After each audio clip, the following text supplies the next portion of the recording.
It was nearly 11:30 when Ayan stepped off the lonely bus and began the long walk toward the old village where his grandparents once lived, a place abandoned after a massive fire decades ago. The night was unnaturally still, the sky covered by thick clouds, and even the wind seemed to hold its breath as he walked along the cracked road lined with burnt trees, twisted like tortured silhouettes, frozen in time. Ayan had come because of a strange letter he received a week earlier, written in his grandmother's handwriting even though she had died 10 years ago, telling him to return because the truth was finally waking. Each step echoed in the silent night as he approached the entrance of the ruined village, and the air suddenly grew colder, carrying the faint smell of smoke, charred wood, and something metallic, something like blood. The houses stood like hollow skeletons,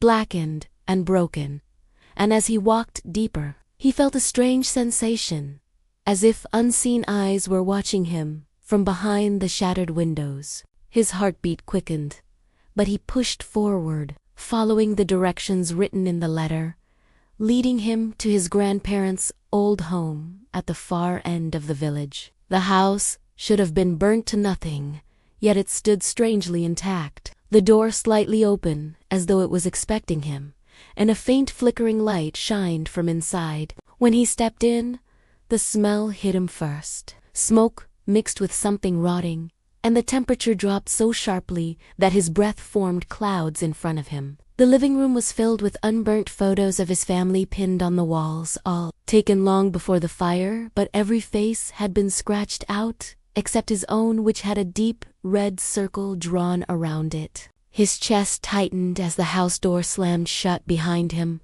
and the flickering light from the next room suddenly steadied, glowing brighter. Unable to stop himself, he followed it into the kitchen where an old lantern sat on the table, its flame unmoving, unnaturally still. Beneath it was a second letter, fresh ink, written in the same shaky handwriting.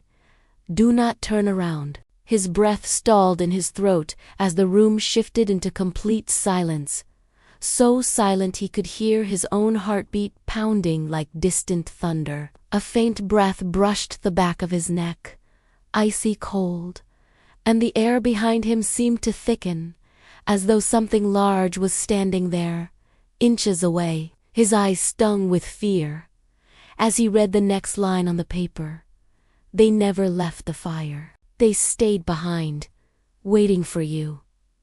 Ayan felt fingers that were cold, bony, and trembling drag slowly down his spine, and every muscle in his body froze. Without thinking, he bolted forward, knocking the lantern to the ground and plunging the house into darkness. He ran through the hallway as something scraped the walls behind him, fast and relentless, like nails dragging across wood.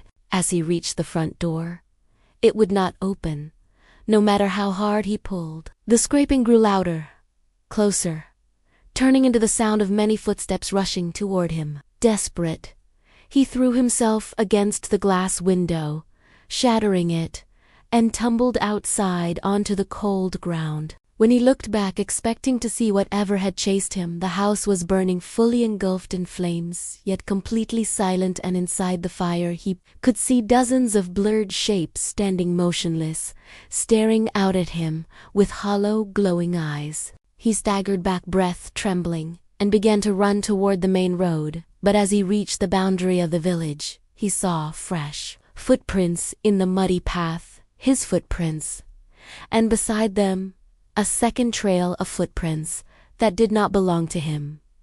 Larger, uneven dragging marks, like someone being pulled. They followed him all the way to the spot where he now stood. The wind finally returned, whispering through the trees, carrying a faint voice that sounded exactly like his grandmother's voice, saying, "You should not have come back, Ayan.